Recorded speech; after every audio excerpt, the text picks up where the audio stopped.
est dans 1 Timothée chapitre 4, verset 1. Mais l'Esprit dit expressément que dans les derniers temps, quelques-uns abandonneront la foi pour s'attacher à des esprits séducteurs et à des doctrines du démon. Amen. Amen. Dans le dernier temps, beaucoup vont perdre leur foi. Est-ce que toi aussi tu fais partie de ceux-là qui perdent leur foi maintenant? Il y a certaines personnes qui proclament Jésus, mais ils n'ont pas la foi. La foi qu'ils ont, c'est la foi de bébé. C'est la foi de chercher tous les jours. C'est la foi qui ne nourrissent pas d'autres personnes.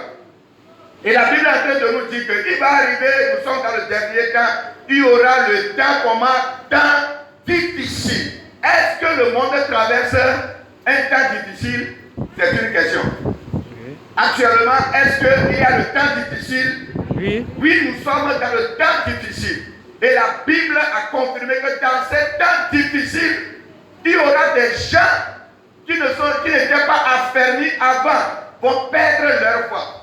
Et il y aura des gens affermis, mais à cause de la situation, à cause de milieu là où ils sont, peut affaiblir leur foi, juste pour qu'ils ne puissent pas rentrer dans le royaume de Dieu. Si nous analysons bien ce Covid-19 là, je ne sais pas si c'est fabriqué dans l'usine, mais ce que je connais, c'est que c'est une prophétie qui va arriver, que Jésus-Christ a annoncé d'avance.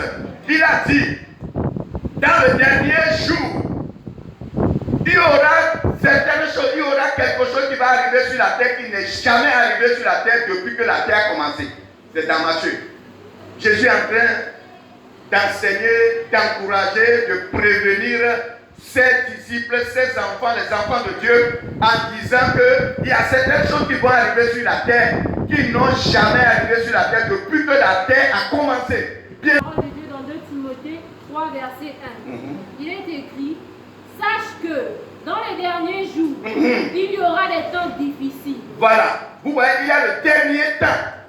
Il y a le dernier jour. Donc le dernier jour, on ne parlera plus que Jésus revient bientôt. Parce que bientôt là, c'est trop vague. Mais Jésus vient maintenant. Si on est dans le dernier jour, cela veut dire le roi des rois vient maintenant. Si nous ne croyons pas la parole de Dieu avant, maintenant nous devons croire la parole de Dieu, ceux-là qui lisent la Bible. Daniel a prédit ça. Et Joël aussi a prédit ça. Et quand ces choses arrivent, ça n'arrive pas pour nous éloigner de Dieu. Il est trop dangereux pour les enfants de Dieu de s'éloigner de Dieu en ce temps, en ce moment, en cette saison que le monde passe maintenant. Si vous avez la cellule des prières, allez prier le Seigneur. Bénissons le nom du Seigneur. Soyez dans la joie parce que la promesse et la prophétie que le Seigneur a prédit en train de s'accomplir en notre faveur. Si tu es le vrai adorateur, tu dois savoir que ces choses qui sont en train d'arriver, ces choses sont en train d'arriver vite, pour que ton départ sur la terre soit précipité. Qui veut rester sur la terre? Hein? Donc, le dernier jour, c'est le jour où le Saint-Esprit a fait sa descente. Et comme le Saint-Esprit s'est descendu, nous sommes rentrés dans le dernier jour. Dernier jour est différent de dernier temps. Donc, bien aimé, Joël a prédit ça dans Joël chapitre 3, verset 28, acte 2. Acte 2, nous avons vu le dernier jour. Lisons. Après cela. Après quoi? Après le temps. Le dernier temps. Après le dernier temps. Vas-y. Je répandrai mon esprit sur toute chair. Mon esprit sur toute chair. Vos fils et vos filles prophétiseront. Voilà. Vos vieillards auront des songes. Et vos jeunes gens des visions. Amen. Après le dernier temps, nous sommes rentrés dans le dernier jour. Et nous sommes dans le temps de l'esprit. Bien aimé, la personne que tu dois chercher en Dieu, c'est le Saint-Esprit de nous guider. C'est le Saint-Esprit de nous fortifier. C'est le Saint-Esprit de nous avertir tous les jours. Que prépare-toi à la rencontre de ton Dieu.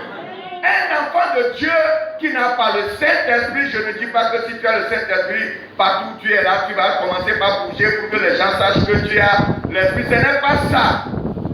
Mais c'est ça que nous voulons aujourd'hui. Si nous partons dans certaines églises, quand les gens bougent, quand les gens font des choses, n'importe quoi, c'est là on est content de dire, ah, il a l'esprit ici. Oui, il a l'esprit. Mais ce n'est pas ça seulement qui définit que la personne est remplie de l'esprit. Non, le Saint-Esprit parlera dans votre cœur.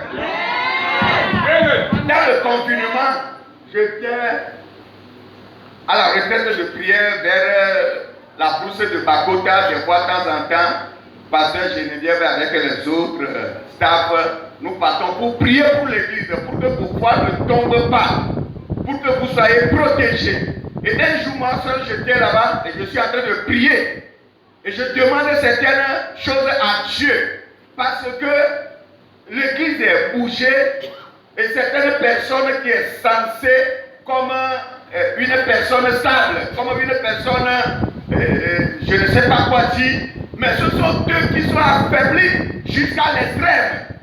Et d'autres disent, on a trouvé un prophète, nous préférons rester avec ce prophète, on a trouvé ceci, mais je demande à Dieu, mais Dieu, qu'est-ce qui ne va pas? Pourquoi cet désordre?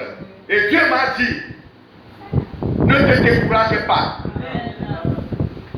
C'est Elimelech avec sa famille qui est quitté en Bethléem. Mais moi, Dieu, je ne suis pas quitté en Bethléem, je suis en Bethléem. Cela veut dire, moi, Dieu, je suis là.